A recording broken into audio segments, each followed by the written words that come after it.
What's happening, everybody? Welcome back to another episode of Sideline to Sideline. I am the NFL genius, Gene Walzak, and right to my left, I got a man that I am going to have massive problems with tonight. He's not guarding the 2, he's guarding the 3, but this week he's a rat that likes cheese, and those cheese is going to be expired and thrown out Sunday afternoon at 4:30, and that's okay. Let me welcome him, though. He's a good guy. I still love him. He's not guarding it 2. He's guarding it 3. Mr. Brett Gardy 3. Oh, I'm sorry. I didn't mean to do that. I'm sorry. hey, that's all good. I heard the same thing last year in Dallas, and we saw what happened then. So, You did us a favor. We all rooted for you last year. yeah, that's fair enough. True. Listen, I can't address a Packers fan if I'm not going to bring in an Eagles fan. And Mr. Taking It Deep, the Godfrey, THEEGODFREY, from Birds Deep. How you feeling tonight, D. Godfrey? Feeling all right. And I just know Wisconsin cheddar sucks. I'm just Bro, it's Vermont cheddar all day, baby. Yeah. Give me that Northeast cheddar. I don't want that Midwest BS. No, I'm just joking. Listen, Friendly band. I don't want to say he's eliminated from the playoffs, but he is. But he's not eliminated from the show. He's chomping at the bit to get rolling. It's my guy, Kyle Edwards. Yeah, what's going on? You know, look, I can sit back and just watch it. I mean, even though my team is making news for other reasons, but I'm happy that wildcard weekend's here. I love this weekend, so glad to be here with y'all. One of my favorite weekends of the year. Yes. And by the way, he's on a bye week from the NFL playoffs, so we'll introduce him last because his team's not going to be playing until last. Mr. CR Media himself, Chase. Good evening, gentlemen. Good evening. Good evening. Now, before we talk about playoff games, and we're going to break down every single wild card weekend playoff game, we are going to talk about the coaching carousel that is the NFL. Now, we won't give predictions. We might give some talking about situations, but I talked about this on Wire to Wire, and it would feel weird for me not to bring it up on this platform where we've had so many of these conversations. Now, we talk about it from a perspective of Antonio Pierce, let go. Gerard Mayo, let go. Granted, Doug Peterson deserved to be let go. And you look at the situations that happened there. You have Robert Saleh let go earlier in the season. He was to blame for the Jets' struggles, except they got worse after they fired him. And Mr. Eberflus, as the Chicago Bears constantly do the Groundhog Day for them, do the same thing over and over again, drafting a quarterback in their lame duck year. Dennis Allen was fired earlier in the season. So we have a coaching carousel. But before we talk about the coaches that were let go and that were fired, let's talk about the situations in which people stayed. I'll start in Jacksonville. I need to fully understand what Trent Baalke has on people because he's got naked photos of people somewhere. You want to talk about the same Trent Baalke that got the 49ers to pick him over Jim Harbaugh.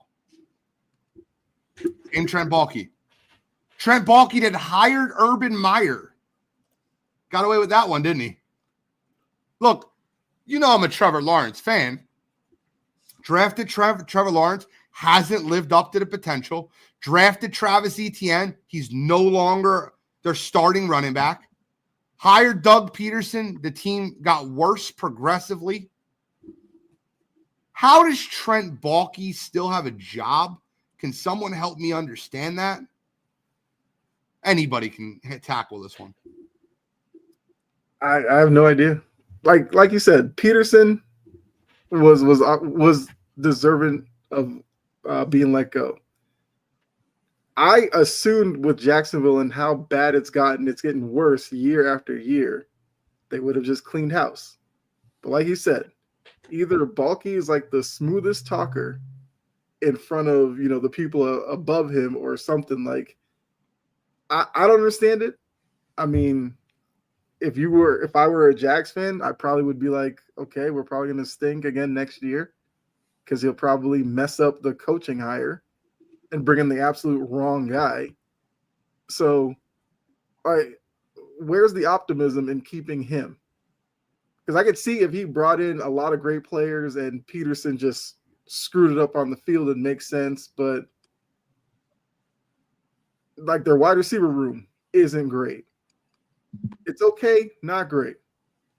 The defense has been so it's like what has Balky done well enough? You know, it's funny. They had the first overall pick. You took Trevon Walker, who's not been bad, but if only there wasn't a player that was picked right after him at the same position that's played better than Aiden Hutchinson. Yeah. I mean, I wonder every wrong move. I always wondered about that. Did Aiden Hutchinson maybe have his agent say, "I want to be in Detroit, don't pick me"? Do you think that happened? I'm just conjecture. No, I don't think that happened at all.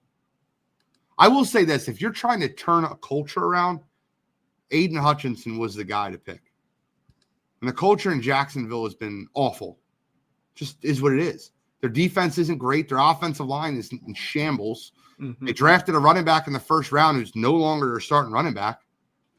I mean, what is going on? And guys, by the way, before we, I don't want to move too far, too fast, but if there was anybody that deserved to be fired more than Trent Baalke, how about Joe Shane keeping his job in New York? Brett, let me ask you a question real quick. Who's the best free agent signing the Packers had this year? That would be Xavier McKinney. Oh, cool. Where did he come from? New York. Got it. Hey, Godfrey, who was the best free agent signing for the Philadelphia Eagles this year? Saquon Barkley. Where did he come from? New York. But you know what? They had to get rid of those really good players, those all-pro caliber players, because they have a franchise quarterback they're paying $45 million. He's still on the roster, right, Chase? Chase left. He's still on the roster, right, Kyle? He sure is. He's on a roster, not the Giants roster, but he's on a roster. Yeah, he's not on that roster. My man, CR Media, hopefully he hops on back shortly because want to kind of get into that. But Did you see what Mara said to the press? Yeah, their playoffs are bust next year. Yeah, what roster? Yeah, I'm frustrated. Just like the fans are. Are you? Like I'm not. I'm elated as an Eagles fan. Me too. You kept him another year. I mean, look at his first round draft picks, guys. I don't mean to be that guy, but Malik Neighbors looks like he'll turn out pretty well. How's Evan Neal look? Oh, wait, he lost his starting job. That was their number 5 overall pick. Kevon Thibodeau has not been a bad player, but for 6th overall as an edge rusher, didn't they just trade 2 first-rounders to get Brian Burns?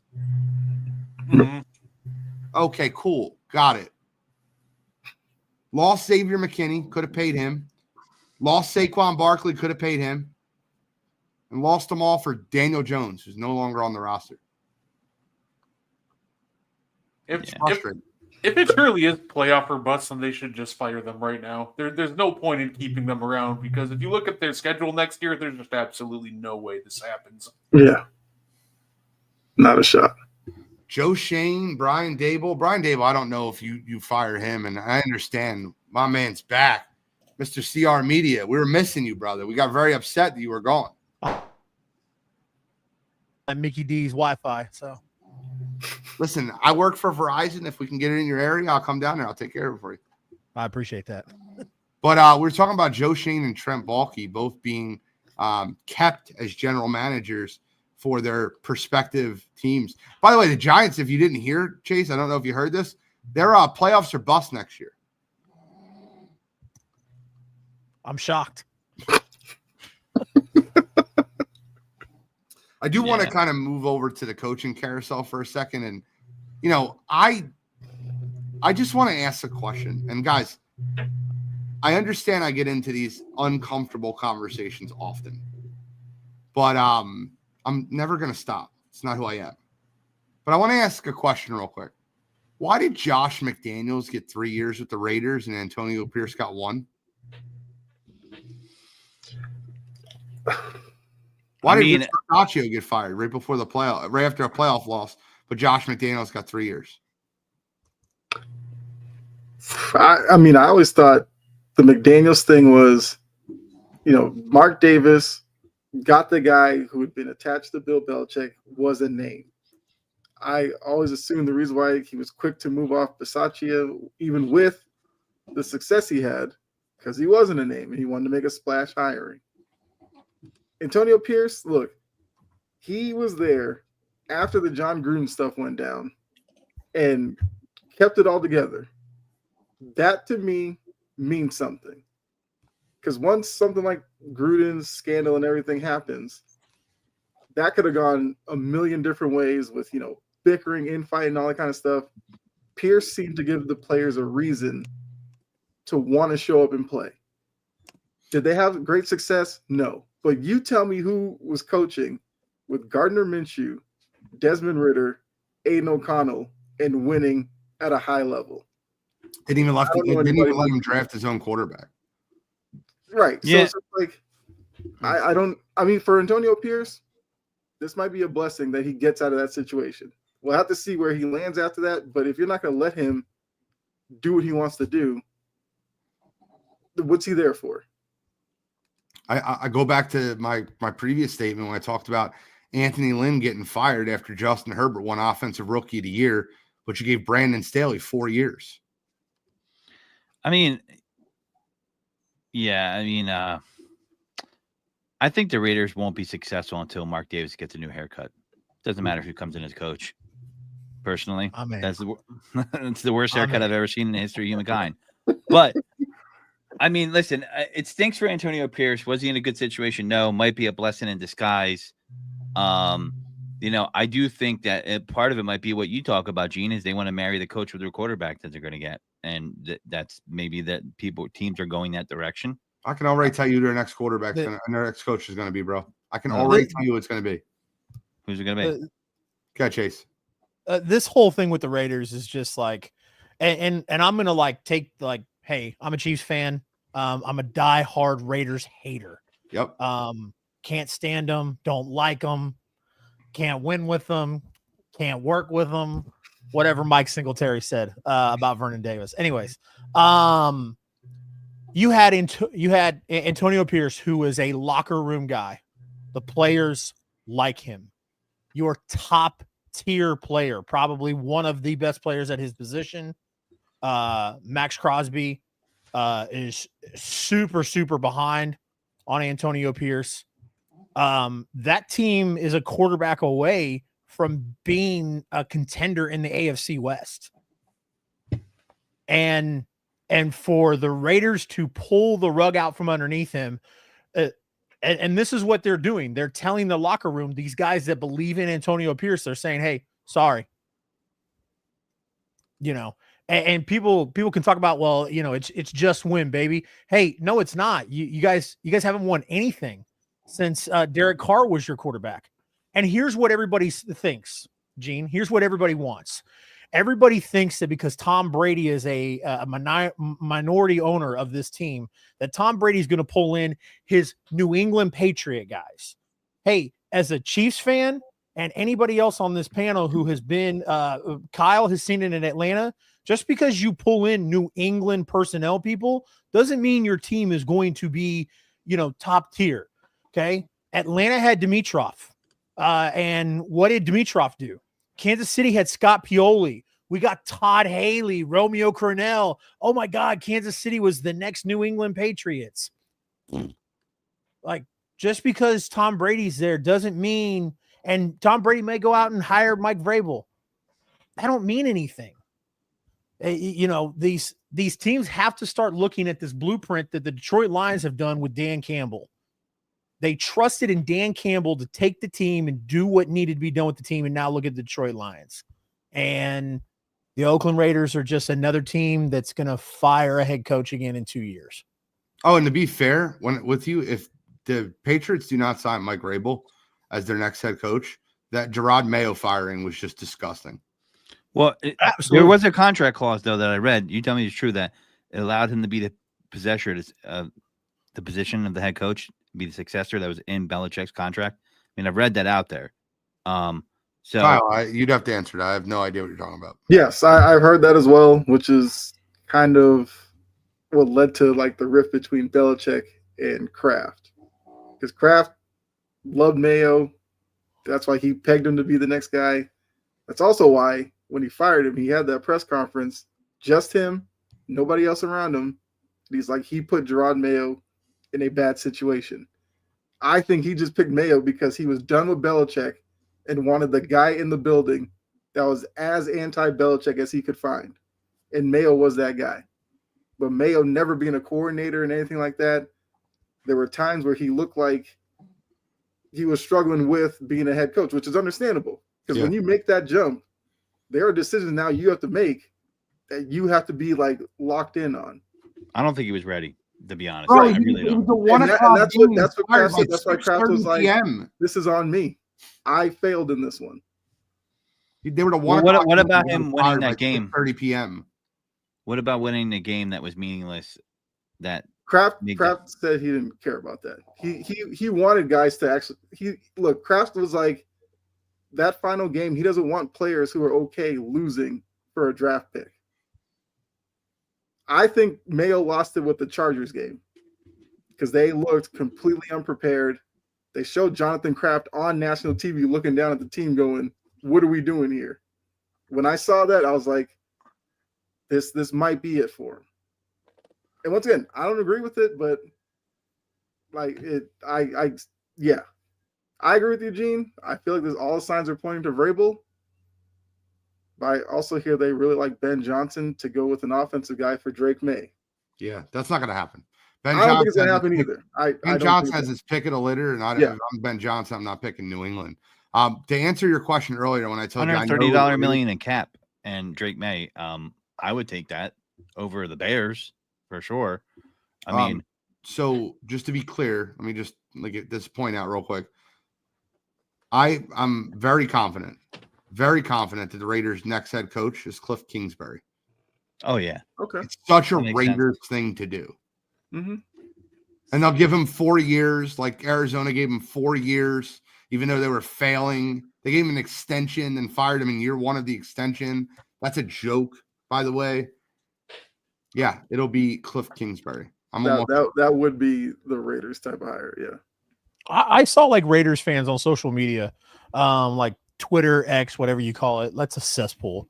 But I mean, I saw like Raiders fans on there like celebrating, like, yes, now let's go get let's get Tom Brady in here and help him pick the next guy. Oh. And I'm like, that's not gonna happen. Like, and why would you celebrate? Again, I don't like anything about the Raiders. I couldn't be in sports media because I would constantly. The Raiders could go undefeated and win, and I still would find 75 things to shit on that team for. But I'm telling you, like, Antonio Pierce, he's a locker room guy. He's the guy you want in the locker room, coaching those kids up, getting the vets wild and getting them prepared. And that call was just. It all goes back to the haircut. Raiders move. If a man can walk out in public with that haircut, can you trust him to run a football team? Think about it. Absolutely not. Think about that. I mean, that is, dude, I was on a podcast that had nothing to do with sports. The guy said on the podcast, I used to do Oakland Raider security and used to do security for Al Davis.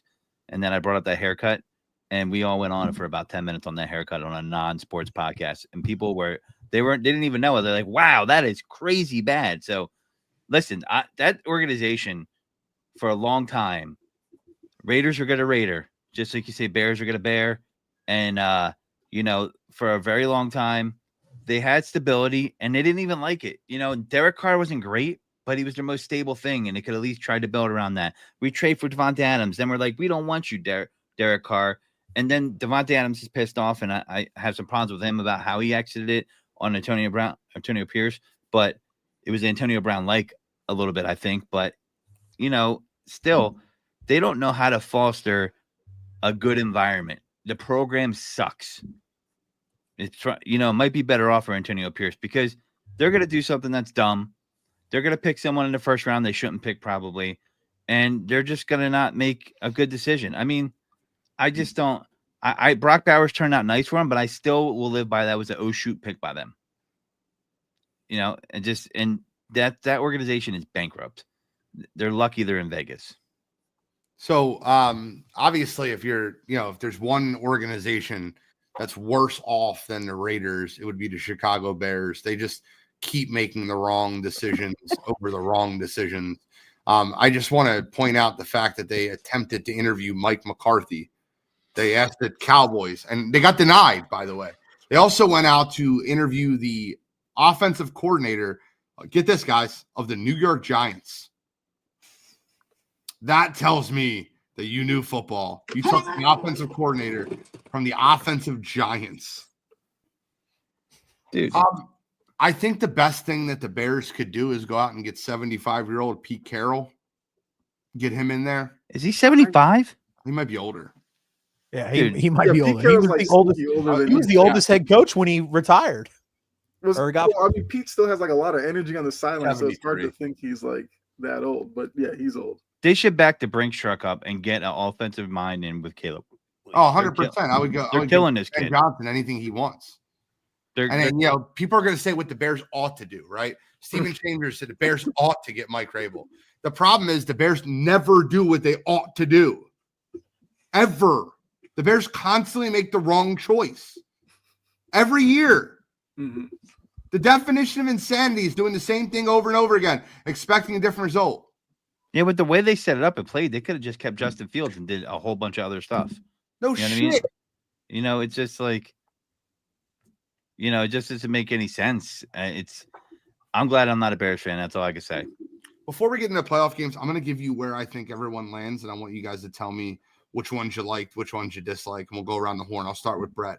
I got Joe Brady, the offensive coordinator of the Buffalo Bills. By the way, he revitalized Josh Allen, a tall, big quarterback who's mobile, who has turnover problems. Oh, where can we send Joe Brady? Jacksonville. Trevor Lawrence. Yeah, that's where he should go. Brian Flores needs another opportunity. Where can he go with an organization with stability? New Orleans. That would be the perfect fit for Brian Flores. Ben Johnson, they should legitimately hand the Brinks truck to him in Chicago. That's where he should go. Give him Caleb. Mike Rabel's going to New England. And Sexy Rexy is going to get another opportunity for the New York Jets. That's my opinions. That's my projections. I already told you Cliff Kingsbury in Vegas. Brett, who do you like? Who do you dislike? What are your thoughts? I think those are all good guesses. I especially like Joe Brady to the Jaguars.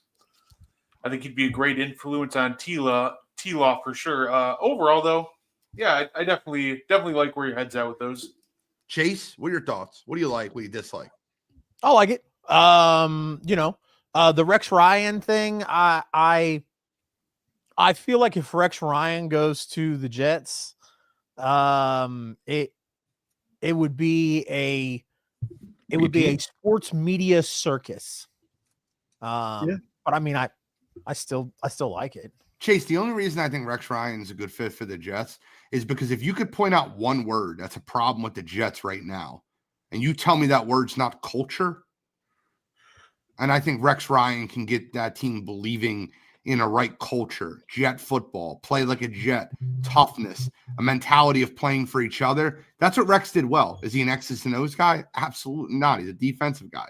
Is he a guy that's going to develop a young quarterback? Probably not. You probably need to go out and sign a quarterback and get a veteran in there. And I guarantee it won't be Aaron Rodgers, because if you re-sign Aaron Rodgers, Garrett Wilson's gone. I was just getting ready to say, do you see the Rex Ryan pick with a returning Aaron Rodgers and Devontae Adams? Absolutely not. Rodgers would never play for Rex Ryan. Nope. Now, I will say this, and this might pique your interest a little bit. I could see a Sam Darnold reunion with the Jets. But just an opinion, just a thought process.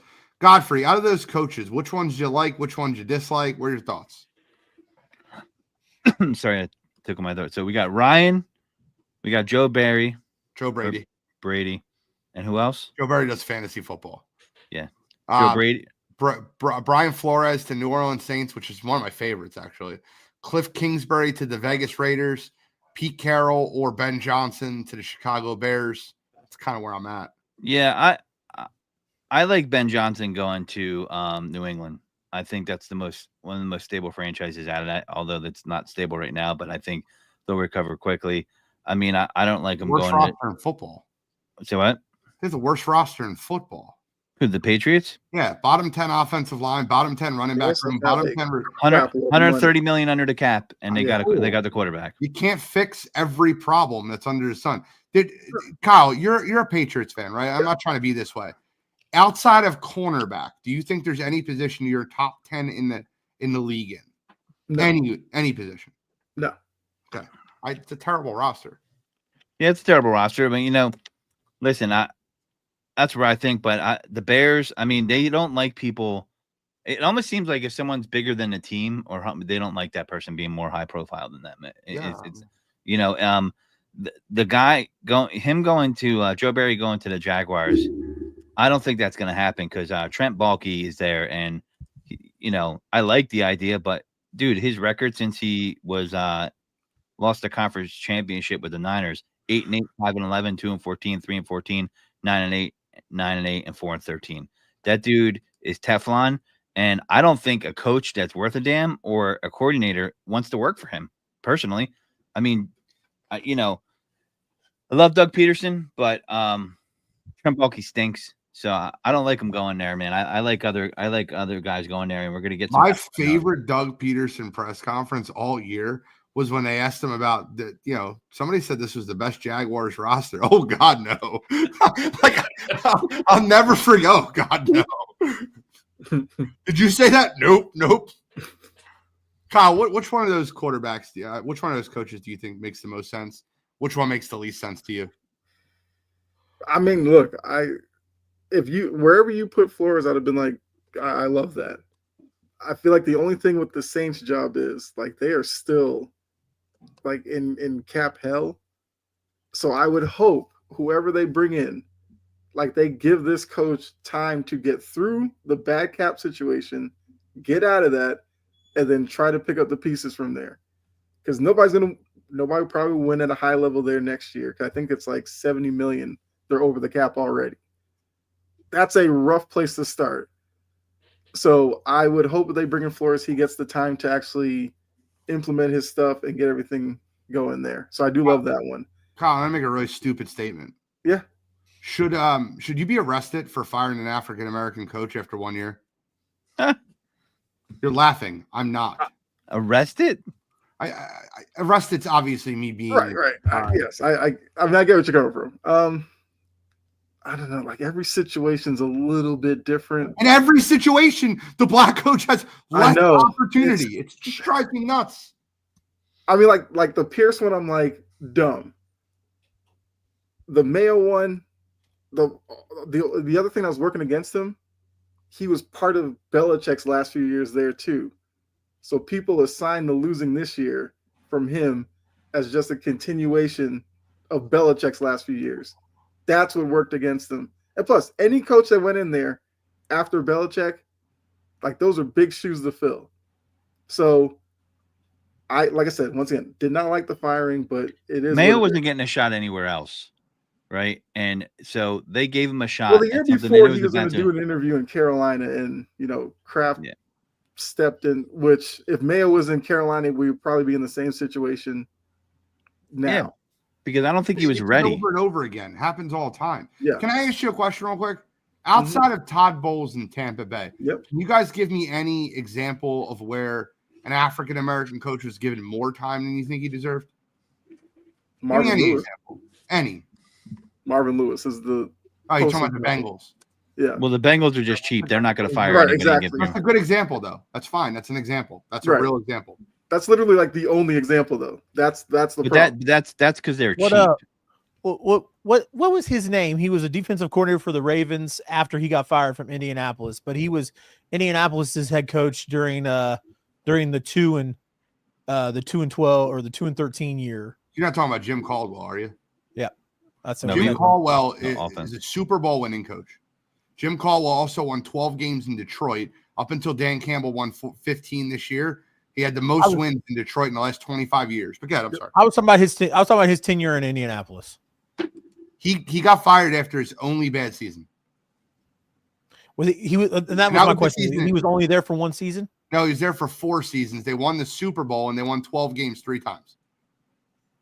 And I'm gonna tell you why Jim Caldwell is such a bad example. Not saying, listen, I'm not trying to, but like it's a bad example in this situation. Peyton Manning had a neck injury that they didn't find out until 1 week before the season started. Like that was the season Dan Orlovsky started at quarterback for the Indianapolis Colts. That was the only bad season he had, and he got fired for it. Yeah. I'll pull up Jim Caldwell's coaching record. It's insane. Jim Caldwell is – You know what? If it wasn't for what Dan Campbell did in Detroit, Jim Caldwell's got a career – he's the only coach that has a career 62-50, a 554 win percentage, and has been fired from 2 jobs in 5 years. 6 years, sorry. Yeah, you know what I think the Chicago Bears should do? 14-2, 10-6, 2-4. That was his Indianapolis situation. Yeah. And by the way, in Detroit, the dumpster fire Detroit always lost. Detroit always had this bad team. He was 11-5, 7-9, 9-7, and 9-7. Fired. Yeah. Didn't he? Wasn't the year he went 2-14? The year Peyton Manning was out with a bad neck injury. That's exactly what I just said. Yeah. I mean, that's going to happen to anyone. That's BS. I mean, Jim Irsay he's a crappy owner. You know what I think the Bears should do? I would like to see Eric Bieniemy come in as his offensive coordinator and Brian Flores be the head coach. That would be awesome. That'd be fine. That's not for here nor there, but okay, we got to get to the playoff games. Let's knock them out one by one. The Houston Texans are hosting the Los Angeles Chargers. Just because I gave my prediction yesterday on Wire to Wire, I'll start here, and then we'll go around the horn. Brett, Chase, Godfrey, Kyle, and then we'll go reverse order for the next game. I think this is going to be a really ugly, disgusting football game.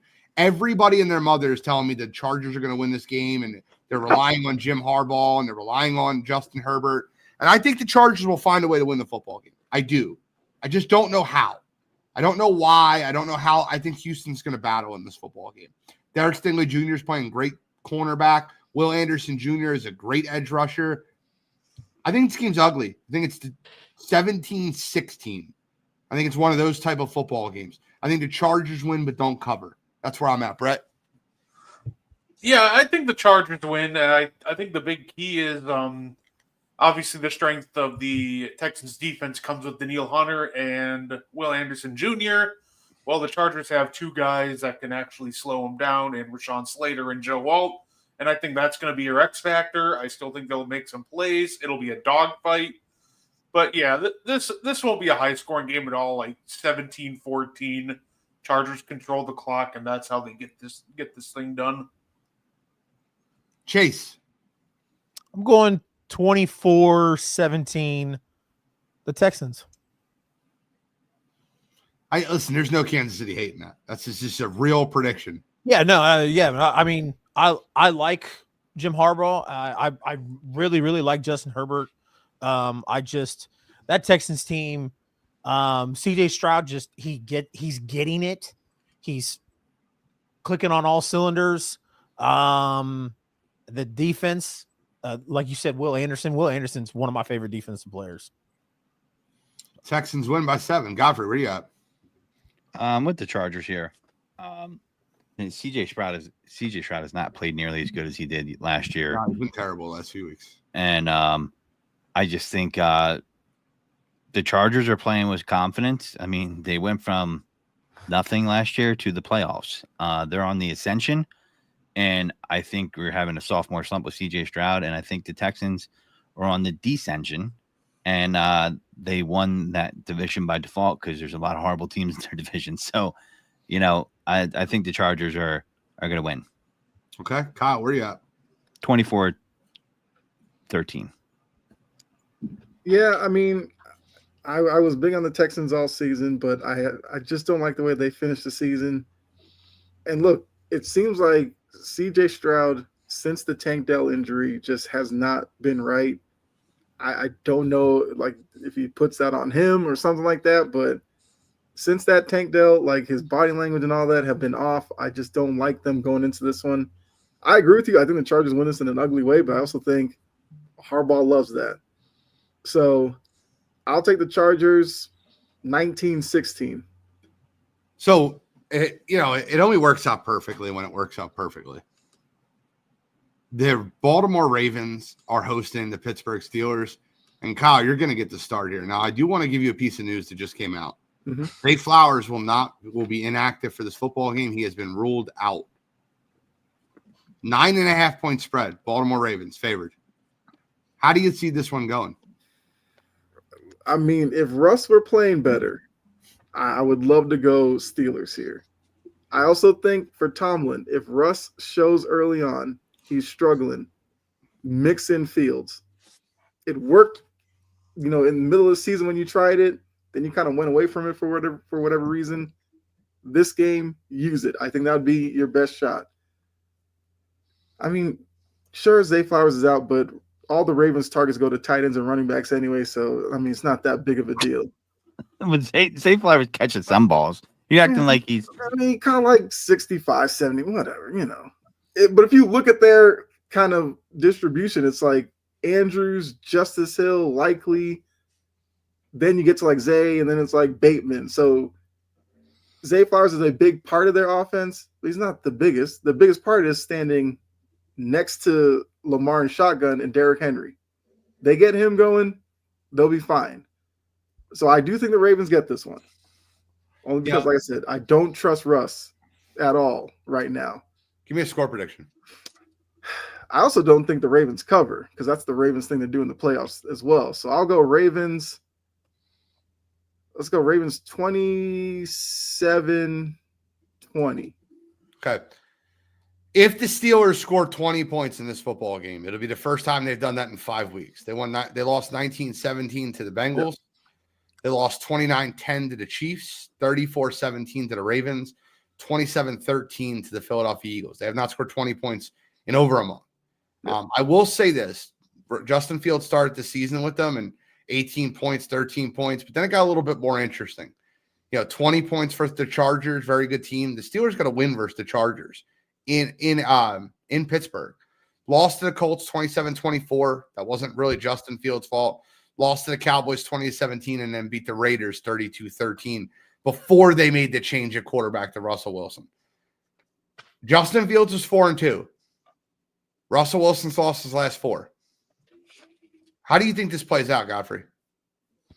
I think the Ravens are going to win. I mean, listen, Tomlin's a good coach. I have a lot of respect for him. But who's the GM for the Pittsburgh Steelers? I don't even know who it is. Do you know? I don't even know. Do they even have a GM? It's almost like a figurehead. He's like the Queen of England. Omar Khan's their GM, brother. All right. So I really have to call in question hiring Arthur Smith as the offensive coordinator. How does that guy get a job to run anybody's offense when he showed the year before in Atlanta? He's have to be kidding me. He's getting head coaching interviews. That I heard that, and I'm like, what are we doing here? Like, this is ridiculous. Listen, Russ, not great, maybe manageable. They've made bad draft picks. Kenny Pickett a couple years ago in the first round. They don't have a lot of talent, in the receiver room. You got George Pickens, but I don't think he's really a true number one. He's had all the his team last week. Quit on his team. Yeah, so he's definitely not the guy there. You got to rely on Calvin Austin, Van Jefferson. Nah, man, they're not winning this game. I don't even care if bad playoff Lamar shows up. They're not winning this game because they are just horrible right now. Steelers fans, though, I want to say that you guys need to calm down asking for Mike Tomlin to be replaced because you're out of your damn minds. But the offensive coordinator thing with them. Yeah, listen, who's going to coach him instead? You're going to promote Arthur Smith?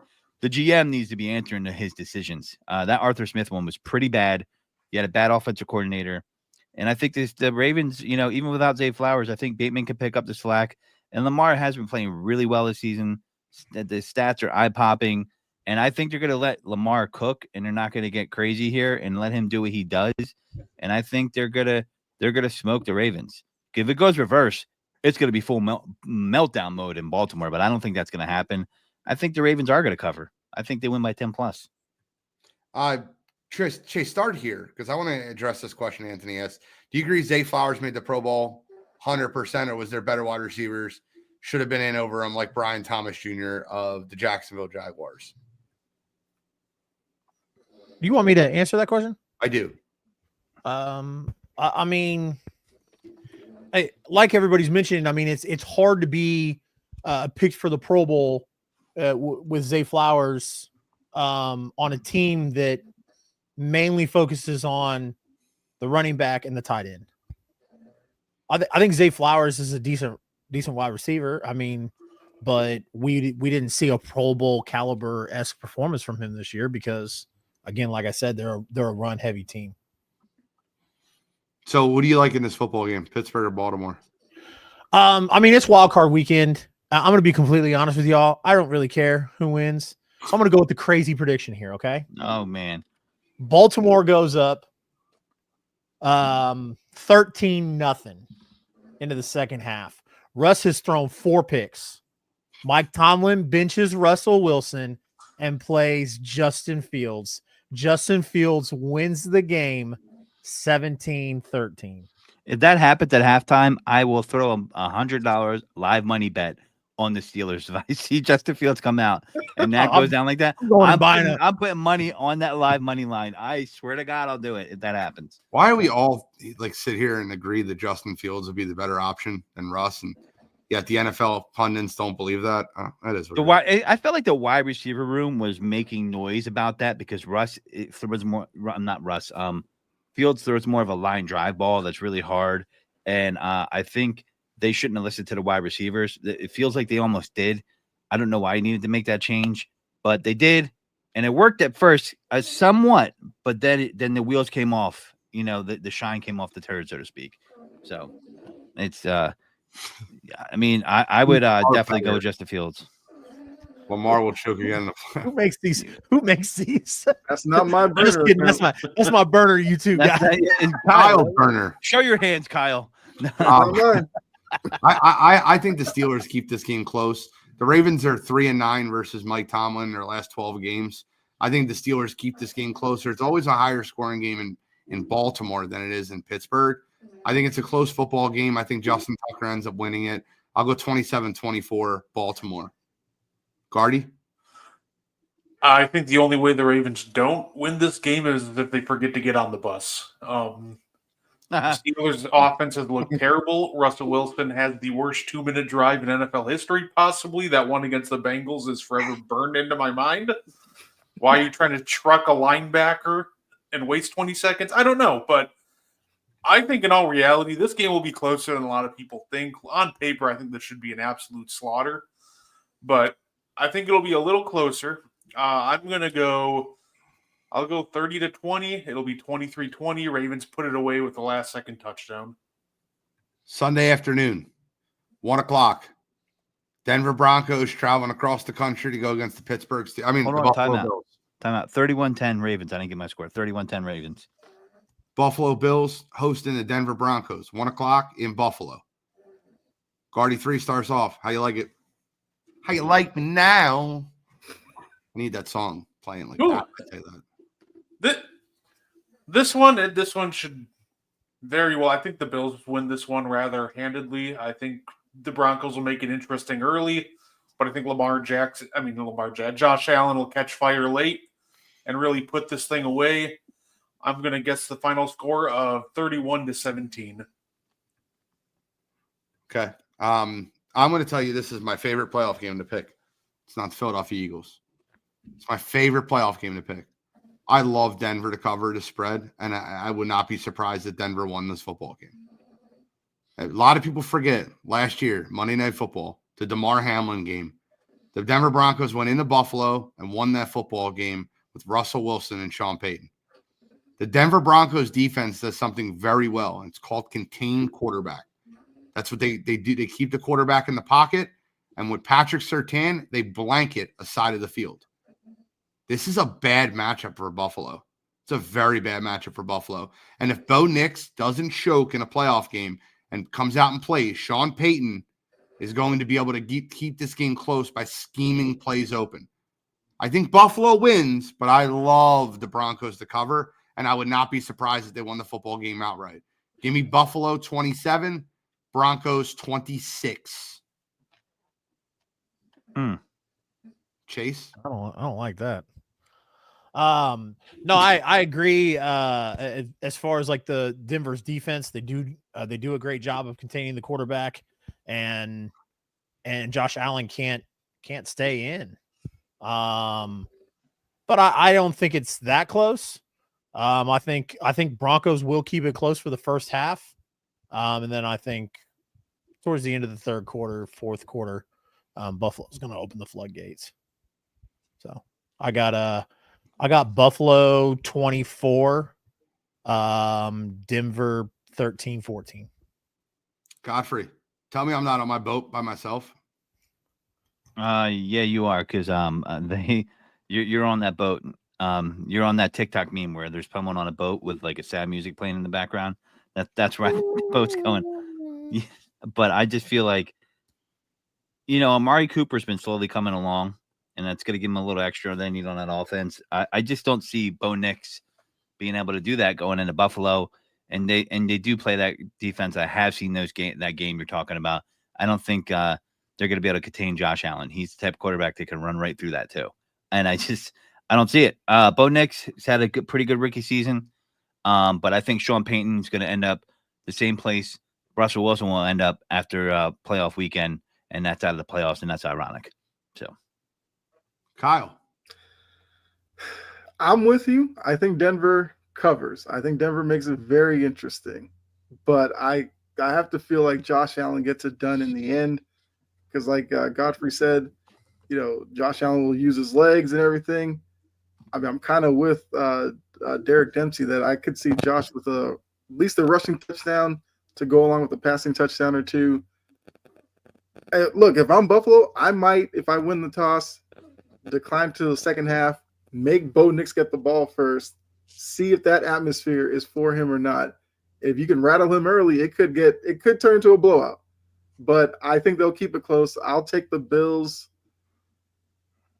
I'll go 26-21. A lot of people don't realize this. The spread's not bad. I'll take Gene. The spread, I agree with you. 8.5. If it went to 9, I'm definitely taking the Broncos on the spread. But it's definitely, I can see the Broncos keeping it 8 points close. I don't think they're going to win, but I could see them, not losing by 8.5 or more. I love the Broncos to cover this football game. It's one of my favorite picks this week. Next on the agenda, you got, and this is, listen, I'm glad the way it works out. When it works out, it works out. Ends on me and Guardy 3. But the Green Bay Packers are headed into Philadelphia to play the Eagles, 4:30 in the afternoon in Lincoln Financial Field. How do you see this one going, Kyle? I feel like the Eagles have the talent, obviously, to get it done. I really like the Packers as well. Like this one is tough for me. The Christian Watson injury, not too high on, because I think the key with the Packers were the depth at wide receiver for them put pressure on defenses. So I think taking one guy away will make it easier. I'm interested to see those corners for the Eagles matching up. I think that's going to be a great matchup to watch all day. So I think with all that considered, I'm taking the Eagles in this one. And I think this one's going to be very entertaining, but I'll go with the Eagles. I'll go 27-24 Eagles. If you want to hear me and Godfrey's full breakdown, tune in to Birds Deep. We broke down the game fully. Give me a quick synopsis and why the Eagles are going to win the football game, Godfrey. Eagles are going to win because they're a better team. Jordan Love, I think he's playing down this year. Only 83 rushing yards compared to 247. Granted, there's 2 less games in there. I think he's not playing with confidence, and I think they're trying to hide him with the running game, in my opinion. They do have a good offensive line, but I just think the Eagles are going to out-talent them, and I just don't think it's a good matchup for the Packers on the road. And I see the score being something like 34-19 Eagles. And, that's the way it's going to go. Sorry, Guardy 3, I love you, man, but, got to put the elbow on him off the top rope. Well, I will say this. You talked about Jordan Love. Jordan Love has done a great job of not turning the football over the last few weeks, right? He had 8 straight games in which he had a turnover, and that's really calmed down. He hasn't been turning the ball over at all at the end of the season. If you look at if you just skip the Vikings game and the Bears game where they really weren't playing for much, you look back at the Saints game, you look back at the Seahawks game, you were starting to see the Jordan Love you've seen last year, right? So Jordan Love still scares me, right? He's still a very good quarterback, and I think he's a better pocket passer than Jalen Hurts is as a whole. With that being said, I think the Philadelphia Eagles are better than they were week 1. And they're playing in Philadelphia instead of Sao Paulo. And I think the Packers are worse than they are week 1. And what I mean by that is without Christian Watson on the field, I think that the Philadelphia Eagles are just the better overall football team. Like you're not playing on mud. Jalen Carter is advanced. I think injuries have kind of hurt Green Bay a little bit as far as Jay Alexander not being on the field. I think he's the best cover corner in football. Christian Watson being their deep threat. I don't think they're the same team they were walking into the season. I think Philadelphia will be able to move the ball by running the clock, running the football with Saquon Barkley, by stretching the edges. And I think that what you'll see as far as the Eagles defense, you're not going to have Avonte Maddox on Jaden Reed. It's just not going to happen. You have Cooper DeJean. The Vic Fangio defense is not week 1 for them anymore. And the Eagles are relatively healthy. They're going to have 22 out of 22 starters starting this football game. I like the Eagles to win this football game, 31-14, 31-17, right around that realm. I think it'll be a multiple score win. I like Philadelphia in this one. And that's fair. When it comes to the Eagles, they definitely deserve to be favored in this game. They're 2 plays away from being 16-1. Absolutely dominant performance by them. It'll be tough for Green Bay, but I have faith. Our offensive line has done really good against elite pass rushes, keeping Jordan Love up all year. 3rd best in pass protection, which tends to open up the run. LaFleur is great at scheming. This won't be easy by any stretch of the word. I have concerns on the defensive end, but I'm confident. I got to, I got to go with the homer pick here. I got to go Green Bay, and I'll go 26-23. How do they win the game, though, Brett? Like, what are the ways in which they either move the football? Like, what are they going to exploit in Philadelphia? Do you think Hurts just has a really bad football game and turns the football over? Do you think that Jordan Love just picks apart a Vic Fangio number 1 ranked defense? Like, where do you think this game is won for Green Bay? Did you hear that? That was A.J. Brown racing by their cornerbacks. I don't know if you heard that or not. That was just so. At the end of the day, with the Packers, they're going to have to win in the trenches, which will be absolutely tough, but it is doable. Like I said, they've been elite all year, so I will absolutely – it has to start there. It has to start there. We have to get the run game going, and from there, just kind of play action. That's when we've been at our most successful, getting Josh Jacobs going, getting that play action game working. I think that's what has to come down to with Green Bay, and I think we'll kind of see how this game's going to go early. We get the play action game going. I think this game gets a lot closer than normal. If the Eagles come out and they absolutely dominate up front, then this probably does turn into a blowout. So it all starts in the trenches. All righty. Sunday Night Football. Listen, this is one of those games, right? Tampa Bay Buccaneers, Washington Commanders. It's going to be a Sunday night game of the week. It's in Tampa Bay. Let me just tell you something real quick. I want to bet with my heart and bet the Commanders to win this football game because I'm scared to death of the Buccaneers in round 2. I don't care. Call me a scaredy cat. Call me whatever you want. I'm scared of Todd Bowles. He's got me feared. With that being said, I think that the Buccaneers are the better football team. Baker Mayfield, you got to get on the Baker train. You have to. What he's done with Mike Evans, what he's done with Bucky Irving, that Todd Bowles up front defense has played better. I like the Buccaneers to win this football game. I think they contain Jaden Daniels. I don't think Washington's really that good. Give me the Buccaneers. Brett, where are you at on this one? I agree with that. I think it's going to be the Buccaneers. I think they'll win it decently comfortably. I think they'll win by like 7. Give me the Buccaneers. I'll take them 27-20. Chase, who you like? I like the Buccaneers, but I'm going to pick the Bucs are favored by 3 points. I like them. I like them better than that, but for shits and giggles and it's wild card weekend, let's go. I'm going to pick the Washington Commanders. Okay. I'm going to pick the Washington Commanders to win by 3 points or less. Okay. Godfrey, where you at? Did anybody watch Spencer Rattler and the Saints give them work? They barely could handle it. I know they had injuries, but we're talking about Spencer Rattler and the New Orleans Saints that are playing on backup on top of backups on top of backups. Okay. So I don't want to hear that they have people hurt in Tampa Bay. And I think the Commanders should lose to the Buccaneers, but like, I don't know, man. Like the Bucs are very inconsistent this year. They'll show you 1 week where they can beat a good team, and then they'll lose a head scratcher. Like the Dallas game, they shouldn't have lost. I don't, So to me, it's really hard for me to be confident behind the Bucs, because they've been really inconsistent this year. I mean, they kind of backed into it. The Falcons were going to Falcon, but they won the division. But they had 2 best wins of the year. They won versus Philadelphia and at Detroit in the first 4 weeks of the season, though, right? Sure. I'm gonna put my asterisk on that. That's the new preseason. But I do think that they'll win a close one and beat the Commanders. Because listen, I think Baker Mayfield is a more experienced quarterback, and the Commanders have been riding on house money a lot this season, a lot. So Kyle, where you at, brother?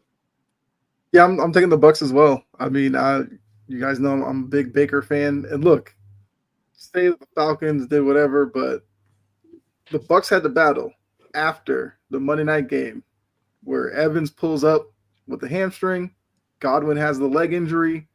Everybody thought their season was over. Baker held it together, kept them in position to take over once the Falcons season went in the toilet. So I give them a little bit more credit than just necessarily the Falcons gave it to them with their inability.